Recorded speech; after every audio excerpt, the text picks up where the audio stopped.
Il faut vous détourner de certaines choses. Il faut éliminer tout de suite certaines choses de votre vie.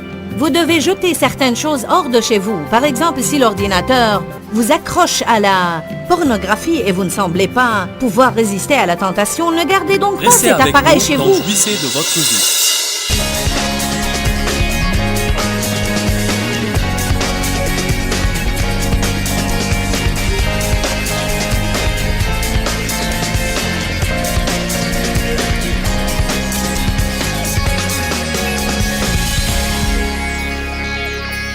Nous devons en arriver au point où si nous savons que Dieu nous dit quelque chose, nous ne continuerons pas à l'ignorer. Si je sais que Dieu dit « Il vaut mieux rectifier tes attitudes, jeune dame »,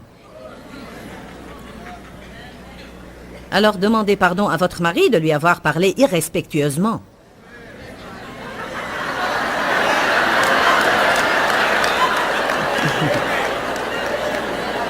Certains d'entre vous hochent la tête dans cette direction. Ce n'est pas la bonne direction. Elle doit hocher comme ceci. Quand je prêche, ne restez pas là à faire cela.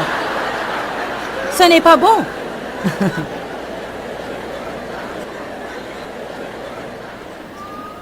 Humiliez-vous sous la main puissante de l'Éternel. Cela fait partie de ce que nous lisions dans Jacques 4. Nous devons nous humilier pour rester dans la volonté de Dieu. Je pose ici la fondation que nous avons un ennemi, Satan.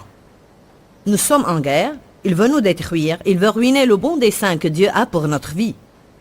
Nous avons autorité sur lui. Nous devons résister au diable, mais la seule façon d'y arriver, c'est de faire vraiment de notre mieux. Je répète ce que j'ai dit, nul n'est parfait, mais accomplissons de notre mieux ce que nous savons que Dieu nous demande de faire au moment présent, même si c'est quelque chose de pénible, dur ou quelque chose que nous ne voulons pas faire. Je suis sûre qu'il y a certains présents dans cette salle que Dieu adresse concernant leurs parents. Peut-être ne voyez-vous pas assez vos parents ou vous ne leur téléphonez pas. Je suis occupé. Eh bien, Dieu n'aborderait pas le sujet avec vous pour vous entendre dire « Je suis occupé ». Ce que vous voulez que les hommes fassent pour vous, faites-le de même pour eux. Ça peut vous paraître banal, mais vous coupez vos bénédictions. J'ai vécu longtemps pour savoir que quand Dieu me dit de faire quelque chose, c'est à mon avantage, et non seulement l'avantage de quelqu'un d'autre. Dieu nous dit de faire ou ne pas faire certaines choses dans notre intérêt, parce qu'il veut nous bénir, et que si nous faisons ce que Dieu nous dit de faire, nous serons toujours bénis. Alors on doit se soumettre à Dieu. On doit résister au diable. Et il fuira loin de nous. Mais comment lui résister ? Il faut lui résister activement. Vous ne pouvez pas résister à Satan avec passivité. Il faut que vous le remettiez à sa place. Les souhaits et les regrets ne feront pas l'affaire. Si seulement le diable me laissait en paix. Et voilà une excuse que vous allez aimer. Si seulement je n'étais pas tenté sur ce point. Vous pouvez le souhaiter autant que vous voulez. Le diable n'en est pas moins décidé. Voyons ce que Jésus a fait avec la tentation. Allez à Matthieu 16.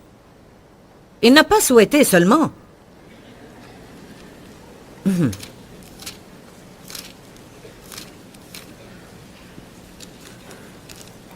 Un tel dirait, si seulement il n'y avait pas de pornographie sur Internet, alors je ne serais pas tenté de la regarder. Si je devais empoigner cette machine et la foutre à la poubelle quand elle représente une tentation, que dit la Bible? Si ton œil est une occasion de chute, arrache-le. Si ta main est une occasion de chute, coupe-la. Il ne parle pas d'amputer vos membres. Il dit, s'il y a quelque chose dans votre vie qui représente une tentation telle que vous ne pouvez pas lui résister et que ça va vous entraîner dans le péché, soyez alors violent avec. Parce qu'on ne résiste pas à Satan avec passivité. Le royaume des cieux est pris par la force, et ce sont les violents seulement qui s'en emparent, dit la Bible.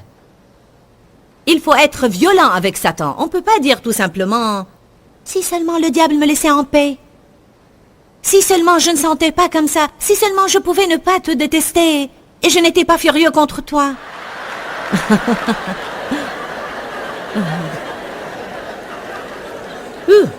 Je dis tout le temps, nous n'avons pas besoin de si seulement, nous avons besoin de courage.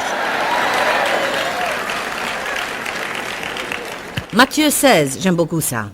Verset 21. Dès lors, Jésus commença à faire connaître à ses disciples qu'il fallait qu'il aille à Jérusalem, qu'il souffre beaucoup de la part des anciens, du grand prêtre et des scribes, qu'il soit mis à mort et qu'il ressuscite le 3e jour. Jésus leur disait, il est temps d'aller à Jérusalem. Nous arrivons à la fin de mon ministère sur terre. Je dois y aller souffrir et je vais mourir, mais le 3e jour je ressusciterai des morts. Imaginez un peu cette scène, verset 22.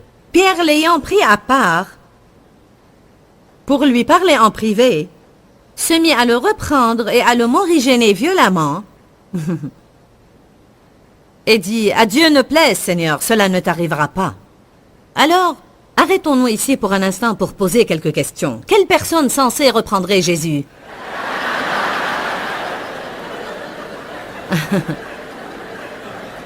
Quelqu'un avec un tempérament comme Pierre. Moi, j'ai cette même personnalité, donc je dois faire attention. Je pourrais bien être du genre à lui donner des conseils de temps en temps.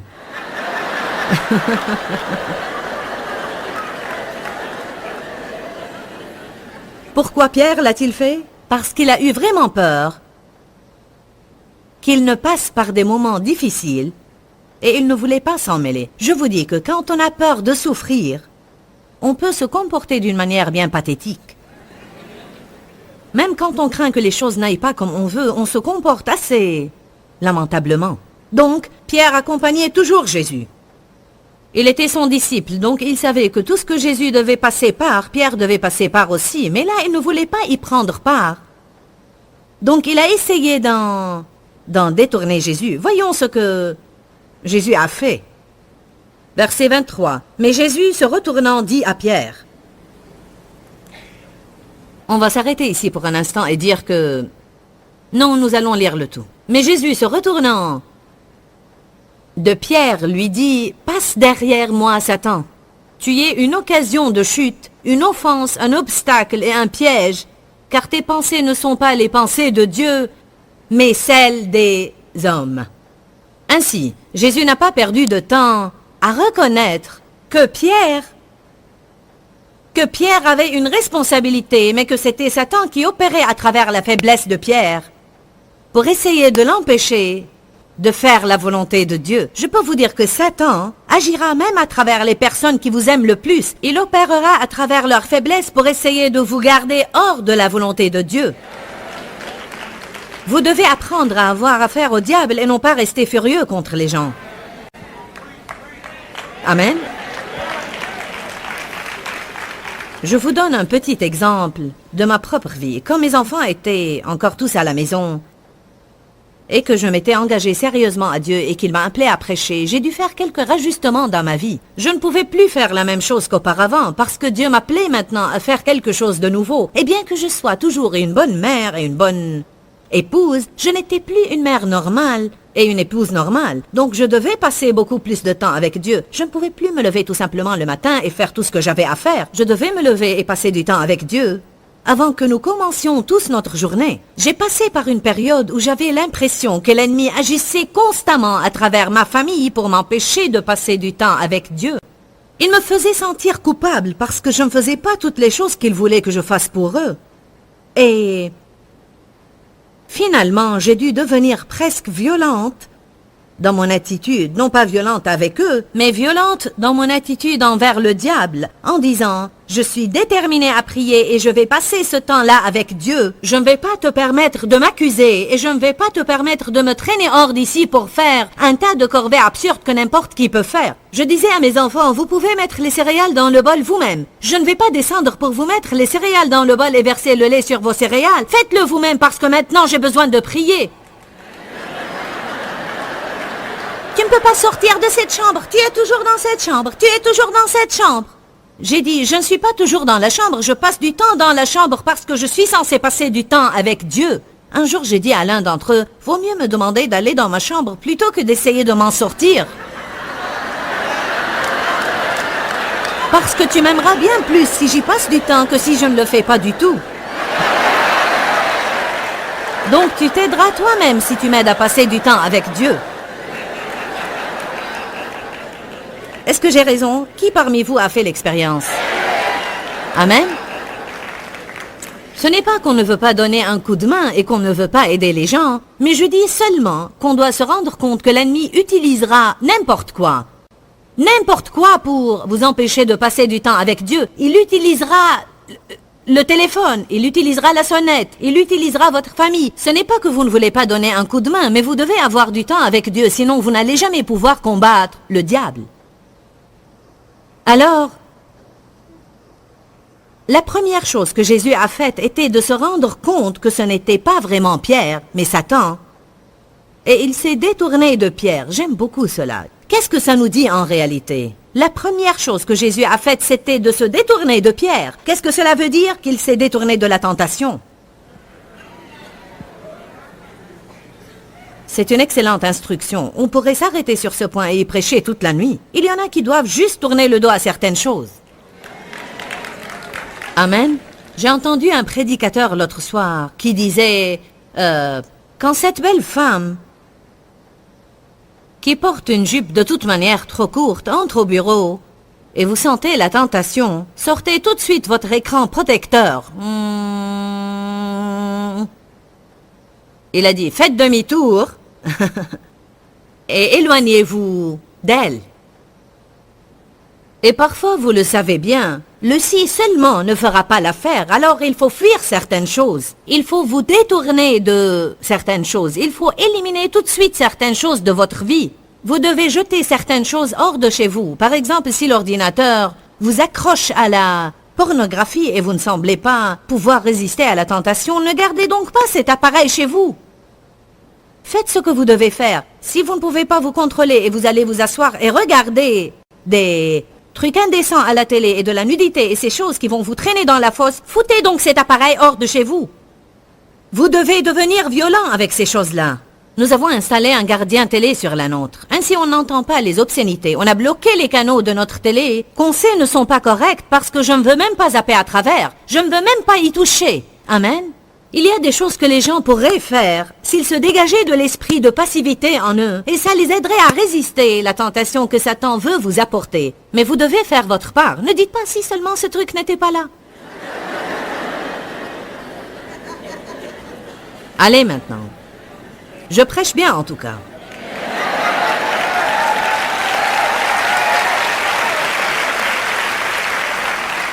Le royaume des cieux est forcé, et ce sont les violents seulement qui s'en emparent. Les violents, dans la langue grecque, ça veut dire les énergiques, s'en emparent de force. Vous devez devenir plus violent avec le diable si vous voulez la victoire dans votre vie. Alors Jésus a dit à Pierre, « Arrière de moi, Satan. Tu es pour moi une offense, un obstacle et un piège, et tu essaies de me garder hors de la volonté de Dieu. » J'ai entendu l'histoire d'une dame qui avait un petit problème de shopping. Elle achetait trop de vêtements. Son mari lui a demandé de ne plus acheter des vêtements. En fait, il lui a presque dit de ne plus en acheter du tout.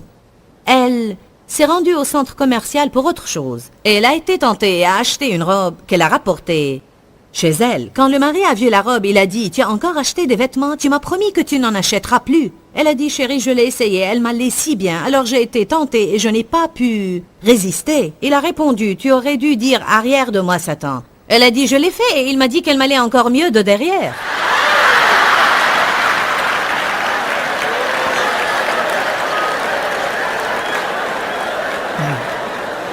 Ainsi, si vous réprimez le diable et dites « Arrière de moi, Satan » et il vous lance un autre mensonge, vous devez contrôler celui-là aussi.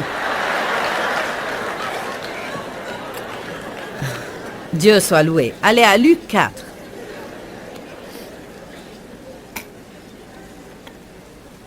Je suis infiniment contente qu'on puisse s'amuser à l'église.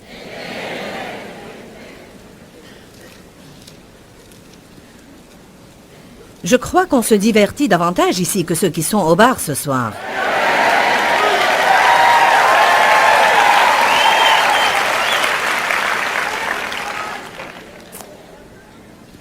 Luc chapitre 4, verset 1. Jésus rempli du Saint-Esprit et sous son contrôle revint du Jourdain et il fut conduit par l'Esprit Saint dans le désert. Et là, dans le désert, il fut tenté, éprouvé, testé excessivement par le diable pendant 40 jours. Il ne mangea rien durant ces jours-là, et après qu'ils furent écoulés, il eut faim. Notez que Satan vous attaquera toujours quand vous êtes faible. Verset 3, le diable lui dit, le diable nous parle. Comment nous parle-t-il? Il met des pensées dans notre esprit. Ou même, il nous lance des différents sentiments. Le diable vous lance non seulement des pensées, mais aussi des sentiments, à vous et à moi. Luc 4, 3, le diable lui dit, « Si tu es fils de Dieu, je veux faire une petite note d'intérêt ici. Remarquez que ce que Satan a essayé d'attaquer en premier, c'était l'identité de Jésus. Pour qui tu te prends? Amen. Je vous le dis, s'il y a une chose que le diable essaye d'attaquer, c'est notre identité. Pour qui vous vous prenez? Vous n'êtes rien. Vous n'êtes personne. Si vous croyez que vous allez être quelqu'un d'important, vous vous trompez. Il a dit à Jésus, « Si tu es fils de Dieu, ordonne à cette pierre qu'elle devienne du pain. » Autrement dit, prouve-le. Beaucoup de gens vivent une vie misérable, bidon et contrefaite parce que le diable leur fait penser qu'ils doivent se prouver à tout le monde.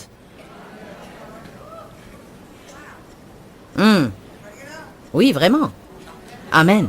J'ai lu un livre récemment qui s'est avéré, justement, être un livre concernant les hommes, mais c'est pareil pour les femmes. Il dit que la plupart des gens ont une personnalité feinte qu'ils présentent au monde et qui change parfois selon ce qu'ils pensent que différentes personnes s'attendent d'eux. Il dit que très peu de gens sont accomplis, heureux, vraiment contents et satisfaits parce que très peu de gens ont le courage d'être qui ils sont réellement. On essaye de se conformer à ce que les autres veulent. Vous voulez que je sois drôle, donc je serai drôle. Vous voulez que je sois heureux, donc je serai heureux quand vraiment je suis abattu à l'intérieur. Vous voulez que je sois ceci ou cela? Je crois que cela est... Je ne l'avais jamais vu dans Luc 4 aussi clairement, que la première chose qu'il a attaquée était l'identité de Jésus. Si tu es fils de Dieu, alors prouve-le. Vous savez quoi? S'il y a quelque chose dont je veux être complètement libre dans ma vie, c'est de devoir prouver quoi que ce soit à n'importe qui. Je veux être qui je suis et agir comme qui je suis et ne pas avoir à essayer de vous impressionner ou de vous prouver que je suis correct. Allez, acclamons le Seigneur.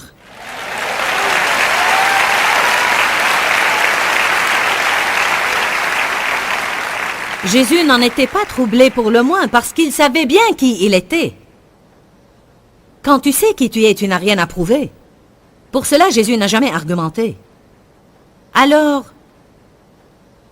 Jésus lui répondit, « Il est écrit, l'homme ne vivra pas de pain seulement, mais de toute parole qui sort de la bouche de Dieu. » C'est une autre leçon entière en soi. Et je n'ose pas m'y engager trop profondément, mais Jésus avait appris sa leçon que la seule chose dont il a besoin, c'est son Père céleste. Il pouvait se passer de pain naturel, ce qui représente les choses matérielles pour nous. Il pouvait se passer des choses naturelles, mais il ne pouvait pas se passer de Dieu. Et il dit, j'ai appris que l'homme ne vit pas de pain seulement, mais de la parole de Dieu, de la présence de Dieu dans nos vies. On doit apprendre quelque chose. J'ai mis cela sur le rétroprojecteur pour que vous le voyiez ce soir. Dieu m'a révélé cela il y a des années. Et je m'en suis souvenu récemment et je crois que c'est quelque chose de puissant à concevoir. Tout ce que vous devez avoir en plus de Dieu pour être satisfait, le diable s'en servira contre vous. N'importe quoi en plus de Dieu que vous devez avoir pour être satisfait est quelque chose que le diable peut utiliser contre vous. Amen. Si vous êtes célibataire et vous dites « Je ne peux pas être heureuse à moins de me marier », c'est une porte ouverte à l'ennemi pour vous attaquer. Vous devez arriver au point où vous dites « Je voudrais bien me marier, mais je peux être heureuse avec Dieu parce qu'il est la seule chose que je dois avoir pour être heureuse. » J'aimerais bien avoir certaines de ces autres choses, mais je peux m'en passer s'il le faut, mais je ne peux pas me passer de Dieu. Combien de vous comprennent cela? Tout ce que vous devez avoir en plus de Dieu pour être satisfait est une porte ouverte que l'ennemi va utiliser. Si je dois avoir cette grande promotion au travail, sinon je ne pourrai pas être heureuse. Donc tout ce que l'ennemi doit faire, c'est m'empêcher de recevoir cette promotion. Ou mieux encore, me la donner quand je ne suis pas vraiment censé l'avoir, et puis me regarder vivre sous la tension qu'elle me cause. Parfois, les gens combinent pour recevoir une chose qu'ils ne sont pas supposés avoir et qu'ils ne sont pas loin pour gérer, et ça les rend misérables. Combien de gens ont combattu et ont recherché quelques promotions au travail ou un niveau d'autorité quelconque qui n'était pas vraiment leur don ou la volonté de Dieu pour eux. Et quand ils l'ont obtenu, ils se sont retrouvés misérables sous la tension qu'elle leur cause parce qu'ils le font sans l'onction de Dieu. Je ne veux rien avoir que Dieu ne me donne pas, parce que si je l'obtiens par moi-même, je dois le maintenir par moi-même aussi. Et je ne veux pas de cette pression dans ma vie. Je ferai seulement ce que je suis censé faire, plutôt que faire quelque chose juste pour impressionner les gens, pour qu'ils pensent bien de moi, alors que je me défais à l'intérieur. J'ai l'impression que je parle à certains ce soir. Tout ce que vous devez avoir en plus de Dieu pour être satisfait, le diable s'en servira contre vous. Je veux que vous remarquiez que quand le diable a dit quelque chose à Jésus, Jésus lui a répondu. Il a répondu au diable. Quand Satan a essayé de l'attaquer à travers Pierre, comme il est noté dans Matthieu 16, il lui a dit « Arrière de moi, Satan ». Alors il a ouvert la bouche et il a dit quelque chose, et je n'imagine pas que c'était faible et mou. « Arrière de moi, Satan ». Je suis sûr qu'il était très ferme. « Arrière de moi, Satan ! Tu mets un scandale, tu es un obstacle dans mon chemin, et je vais faire la volonté de Dieu. » Vous savez quoi? Il y a un temps où vous allez devoir parler au diable à haute voix dans votre propre maison, comme quand vous êtes chez vous tout seul et il attaque votre esprit et il attaque vos sentiments. Supposons que vous êtes un homme et vous passez par l'épicerie pour prendre quelque chose pour votre femme en rentrant. Vous vous tenez là et il y a tous ces magazines obscènes au comptoir de la caisse. Vous passez par le comptoir de la caisse avec votre lait et votre pain. Vous regardez et Satan s'en sert directement pour vous lancer une soudaine tentation. Vous pouvez vous tenir là. Et la première chose que je ferai, ce que je fais souvent, c'est de tendre la main, prendre le magazine et le retourner. Je les retourne dans les magasins. Ils peuvent les retourner dans l'autre sens, mais je les retourne à nouveau. Parce qu'ainsi, j'évite à quelqu'un de devoir les regarder. Amen. Vous pouvez également leur faire savoir que vous n'appréciez pas que votre famille entre et sort du magasin avec ce genre d'obscénité au comptoir et souvent ils les mettront autre part dans le magasin. Nous devons tenir ferme et donner notre opinion et non pas rester à la traîne et dire « J'aurais aimé que le monde ne soit pas si mauvais. Si seulement le monde n'était pas un endroit violent, si seulement ils enlevaient les médiums de la télé, si seulement. Si nous ne pouvons rien faire d'autre, nous pouvons prier. Et c'est beaucoup plus puissant que les regrets, n'est-ce pas? Nous devons agir. Donc, même en vous tenant là, dans la file de l'épicerie, vous ne pourriez peut-être pas parler à haute voix et faire une scène devant tout le monde, mais fermement, au-dedans de vous, vous pouvez dire au diable, « Je te réprime, Satan. Je ne permettrai pas que ça entre en moi et que ça devienne une tentation pour moi. Et je ne vais pas me tenir ici à regarder ces images. Je te réprime, Satan, tu es un menteur. » Dites, je dois répondre au diable.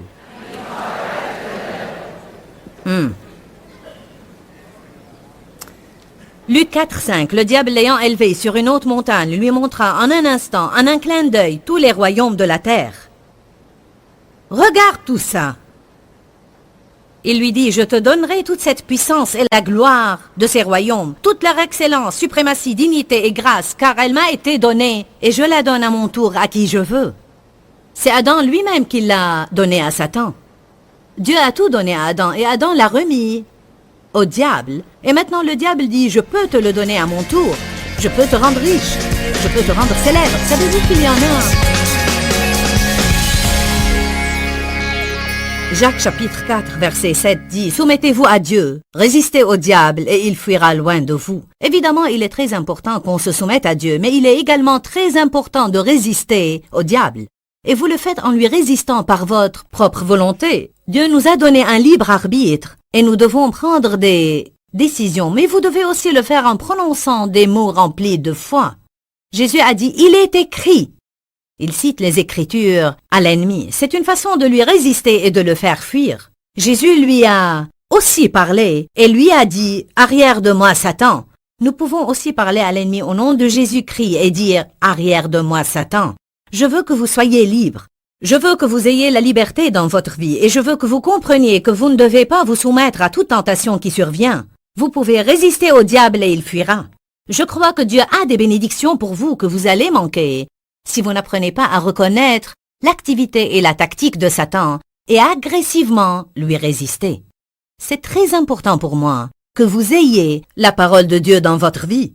Je vais vous demander aujourd'hui de prier pour nous comme nous prions pour vous régulièrement. N'oubliez pas mon message d'aujourd'hui. Soumettez-vous à Dieu, résistez au diable et il fuira loin de vous. Que Dieu vous bénisse. Dis-leur que je les aime. Dans ce livret, Joyce Meyer donne une révélation de l'amour de Dieu pour nous. Pour obtenir ce livret gratuitement, écrivez-nous à Joyce Meyer, boîte postale 40095-6300 Larnaca, Chypre. Ou bien visitez notre site web www.joycemeyerme.org/fr.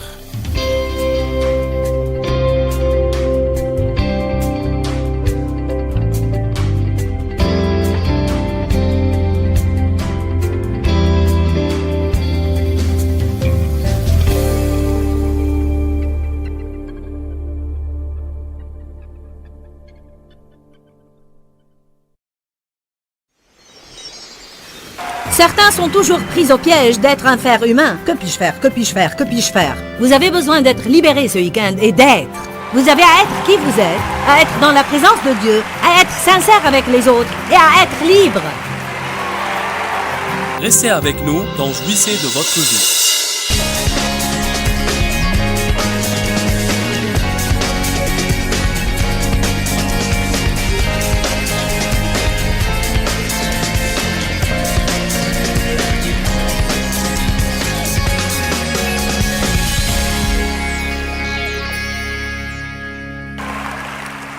On peut parler de la liberté de la peur, de plein de choses dont on peut être libéré.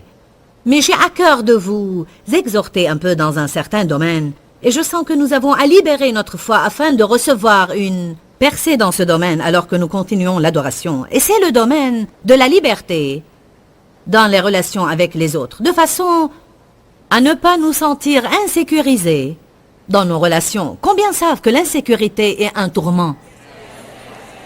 Vous ne m'avez pas entendu, j'ai dit l'insécurité est un tourment.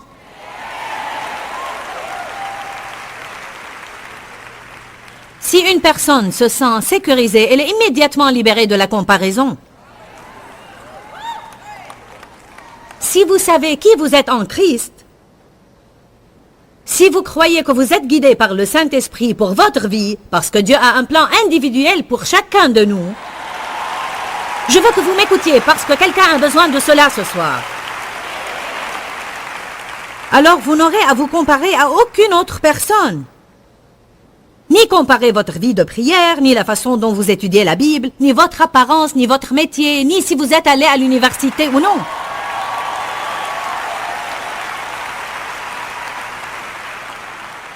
Vous pouvez être aussi unique que vous le voulez.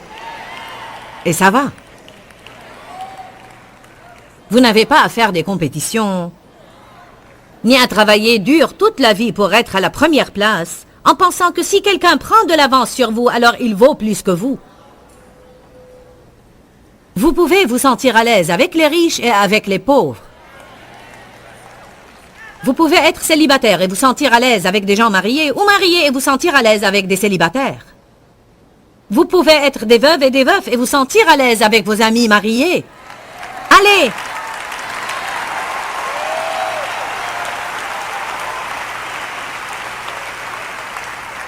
Vous pouvez être le concierge d'une entreprise et vous sentir à l'aise en parlant au président.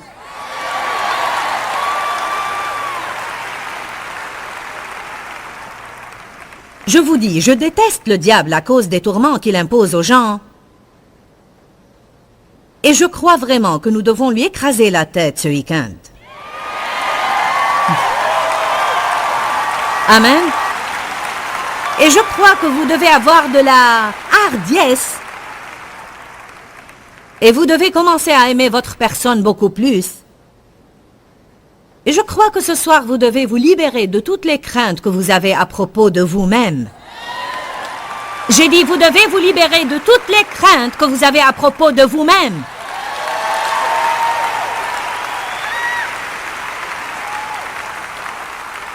Philippiens 3 dit, « Ne placez pas votre confiance dans la chair et ne la placez pas dans votre éducation, votre poids, votre apparence, qui vous connaissez et qui vous ne connaissez pas, dans quel côté de la ville vous vivez, quel genre de voiture vous conduisez. Le don que vous avez, le don spirituel que vous avez.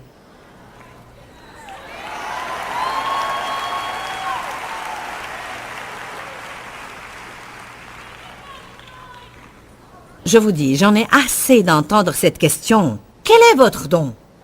Dites-nous laquelle des 5 fonctions spirituelles principales vous occupez. Je n'ai pas encore découvert. Je sors et je fais ce que je suis guidé à faire. Amen. Dieu merci, j'ai finalement appris comment être un être humain et non pas un fer humain. Certains sont toujours pris au piège d'être un fer humain. Que puis-je faire? Que puis-je faire? Que puis-je faire? Vous avez besoin d'être libéré ce week-end et d'être.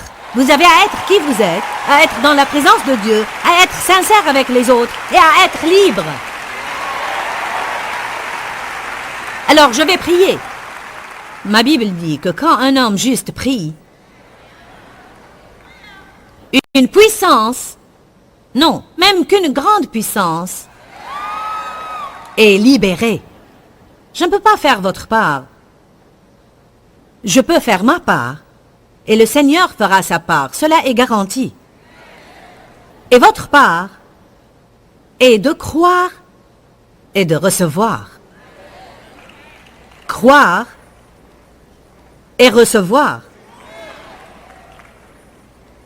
Je vais prier une prière guidée par le Saint-Esprit pour rompre toutes les chaînes de l'insécurité, la crainte des hommes, la compétition, la comparaison, le rejet de soi, la haine de soi, la honte, le reproche et toutes sortes de choses odieuses qui sortent du puits de l'abîme. Car je sens que le feu du Saint-Esprit est là ce soir pour libérer quelques personnes. Amen.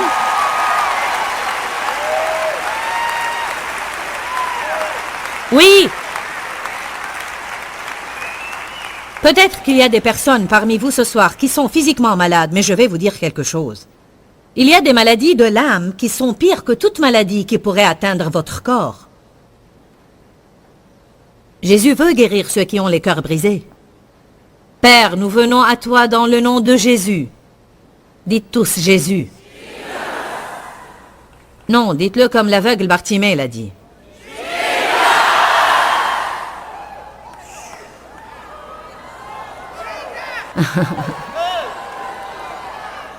Écoutez, l'onction tombe comme la pluie quand on prononce ce nom. Allez, dites-le de nouveau, Jésus.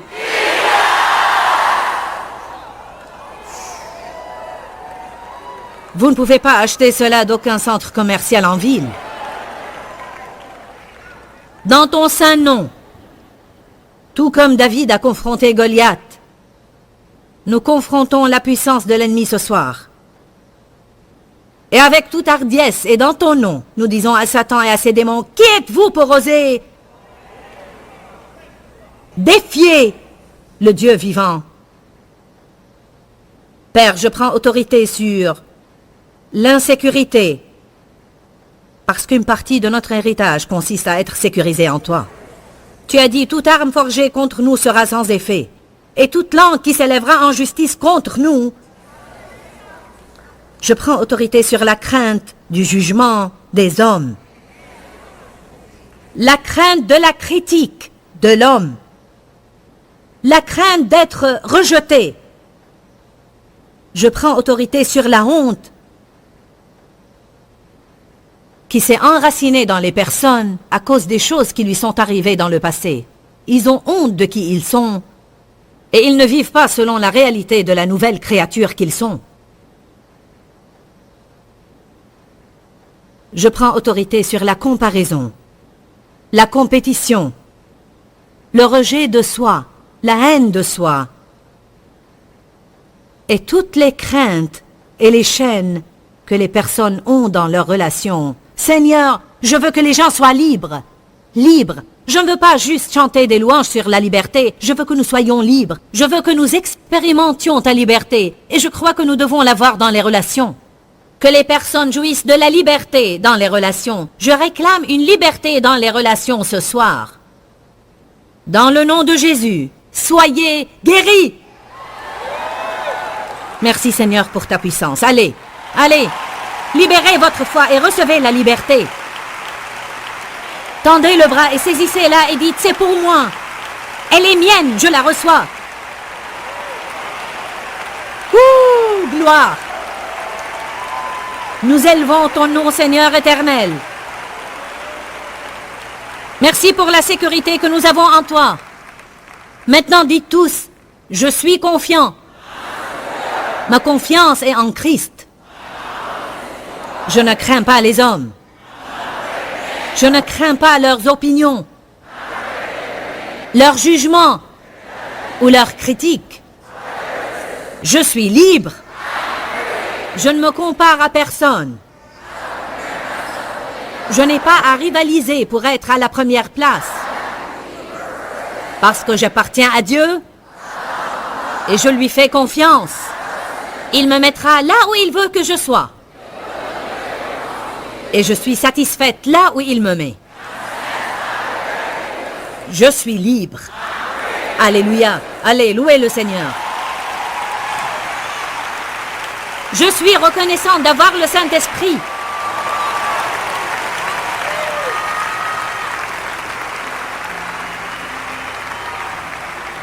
Je suis reconnaissante que le Saint-Esprit soit venu pour demeurer en nous et grâce à cela, nous pouvons savoir que Dieu est notre Père.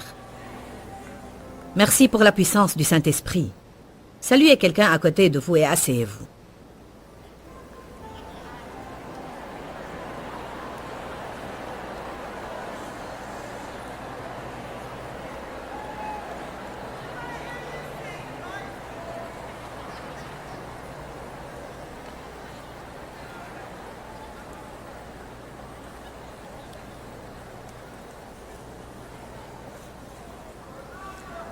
Quand je visite Jacksonville, je ne peux que me souvenir de ma première visite à cette ville. Et c'était il y a à peu près 15 ans. Et j'ai été invitée parce que quelques personnes avaient un séminaire et un des prédicateurs s'était retiré à la dernière minute.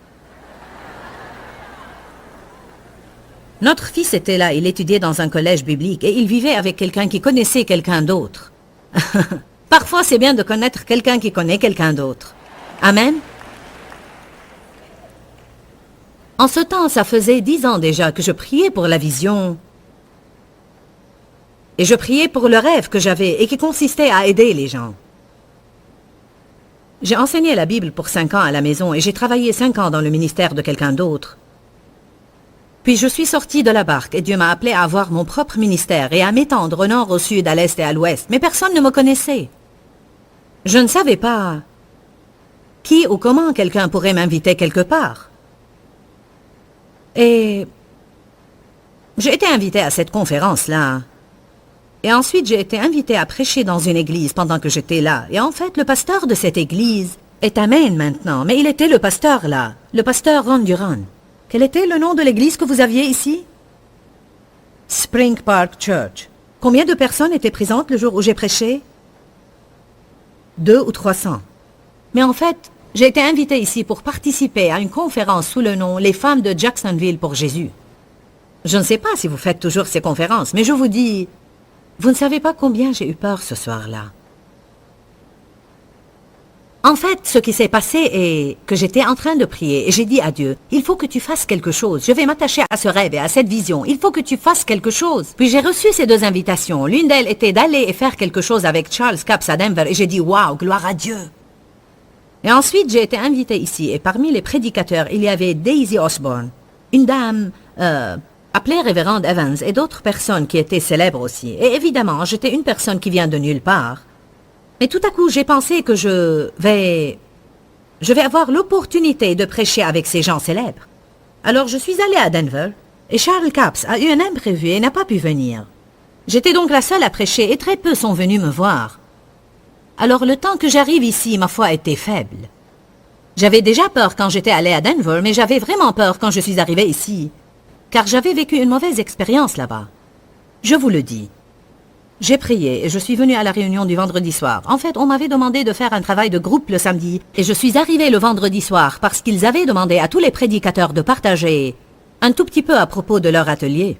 Ici, au premier rang, il y avait révérend tel et révérend tel, toutes ces personnes célèbres, et ensuite, il y avait moi. J'avais et j'ai et j'aurai toujours une large vision pour nos cassettes d'enseignement, parce que quand Dieu m'a appelé au ministère, il m'a parlé de la puissance et de l'importance de la parole sur des cassettes. Alors nous sommes arrivés ici avec une table pleine de cassettes. Et quelques-uns des autres prédicateurs qui étaient célèbres et d'une renommée mondiale avaient une toute petite table, peut-être comme ça, ou même rien, alors que j'avais une grande table pleine de cassettes.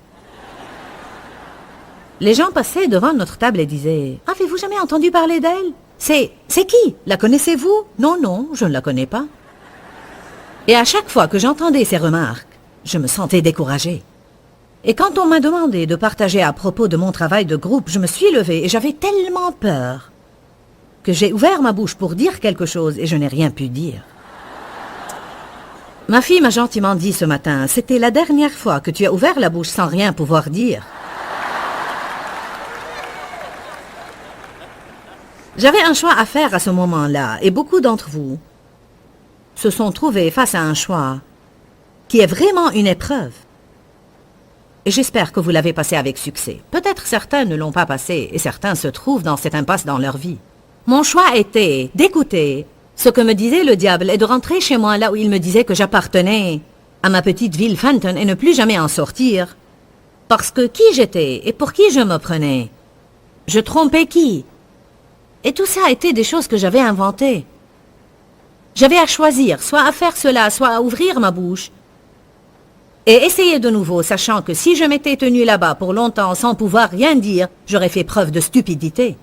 Je remercie Dieu de m'avoir donné la grâce d'ouvrir ma bouche et d'essayer de nouveau. J'ai partagé à propos du sujet de mon atelier, et puis le deuxième jour, je suis venue. Je ne sais pas combien de personnes il y avait là. La salle était très petite. Elle avait la dimension de 2 énormes salles de bain. Dave dit qu'elle pouvait contenir 400 personnes. Bon, et j'ai pensé, et si personne ne venait? Et s'il n'y avait que 3 personnes dans cette salle? Et s'il n'y avait que 5 personnes? Si personne ne venait, personne ne me connaît.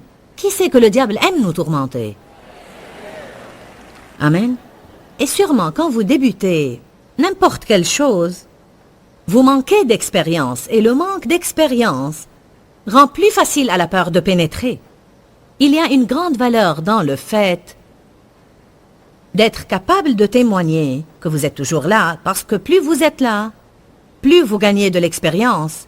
Et chaque fois que vous passez par une certaine difficulté et vous la surmontez, cela vous rendra sûrement beaucoup plus fort face à la difficulté suivante.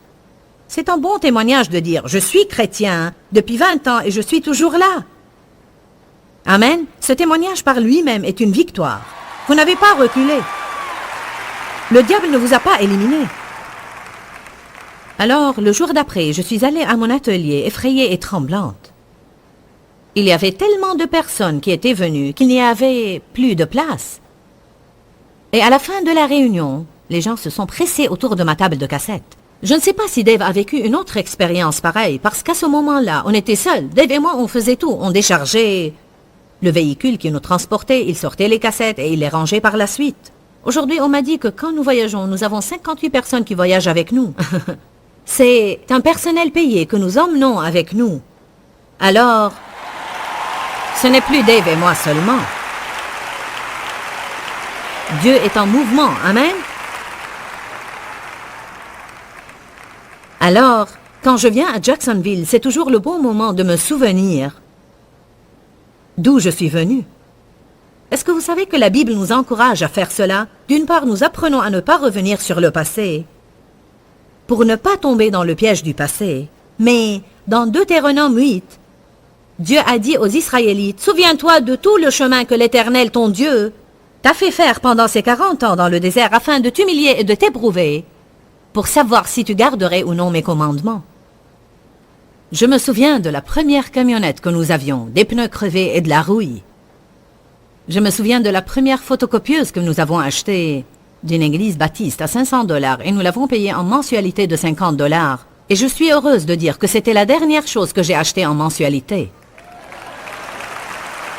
Cela témoigne vraiment de la fidélité de Dieu.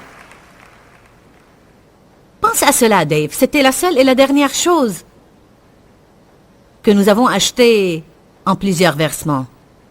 Il est bon de revenir sur le passé. Je me souviens de cette petite église où je suis allée une fois et où il y avait peut-être 50 personnes et j'ai senti que je faisais des funérailles plutôt qu'une réunion à l'église. Je n'ai jamais vu des personnes à l'allure aussi sombre, triste et à moitié morte dans toute ma vie. Parfois, je m'énerve face à des situations pareilles. Dieu merci, je ne me trouve plus vraiment dans de telles situations, mais je me souviens que j'ai enlevé ma veste, j'ai retroussé mes manches et j'ai pensé « Diable, tu ne vas pas me vaincre ». J'ai vécu des moments embarrassants. Une église a planifié une célébration. Souvent, les gens pensent que s'ils invitent quelqu'un, en ce temps-là, je passais seulement à la radio. Et bien entendu, les gens pensaient que j'étais une star. Et ils ne savaient pas que chaque personne qui avait les moyens de payer passait à la radio. C'est pourquoi vous entendez dire une grande variété de choses. En fait, toute personne qui possédait de l'argent à l'époque pouvait passer à la radio et dire tout ce qu'elle voulait. Sauf si la station était assez stricte pour garder les choses pures. Et la plupart d'entre elles le sont, Dieu merci pour cela. Ils ont cru qu'ils allaient recevoir quelqu'un de célèbre. Alors, ils ont planifié une célébration. Ils ont invité le personnel, d'autres pasteurs de la ville, et nous étions censés y participer. La seule mauvaise chose était qu'ils ont préparé toutes ces chaises, et 6 personnes seulement sont venues à la fête. J'ai vécu beaucoup de tels moments embarrassants. Et vous savez quoi, dans ce processus, vous apprenez à vous humilier sous la main puissante de Dieu, afin qu'il vous élève au temps convenable. Allez.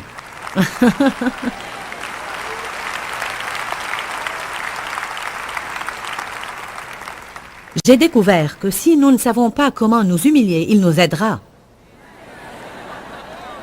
Alors j'ai vécu plusieurs expériences humiliantes dans ma vie jusqu'à ce que j'en suis arrivée à un point où j'étais tellement humiliée que si je me tenais devant une foule de milliers de personnes, je ne serais pas fière de moi-même parce que je sais bien et sans aucun doute que Dieu se sert de ce que le monde considère comme une folie pour confondre les sages. Amen. Vous avez assisté à des conférences pareilles, mais encore une fois, Dieu vous a amené une autre chose faible et ridicule à travers laquelle il parlera ce soir, afin que votre vie soit bénie et qu'elle soit changée radicalement par la prière.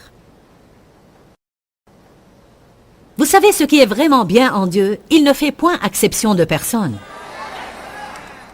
Certaines personnes ici doivent saisir cela parce que, vraiment, quand nous vous racontons des témoignages d'autres personnes et d'où Dieu nous a fait sortir, ce n'est pas pour que vous disiez « Ah !» mais c'est pour vous encourager et vous donner de l'espoir que ce que Dieu peut faire pour une personne, il peut le faire pour les autres. Tout le monde doit obéir aux mêmes lois. Toute personne qui obéit inconditionnellement et qui fait la volonté de Dieu, pas question que le diable puisse l'accabler de nouveau. Alors, quel que soit le problème que vous avez, il y a une solution. Peut-être Satan est en train de vous dire qu'il n'y a pas de solution, mais je suis ce soir un témoignage vivant pour vous dire qu'il y a une solution pour tous les problèmes que vous avez. En Dieu, il n'y a pas d'impasse, il n'y a que de nouveaux débuts. Amen.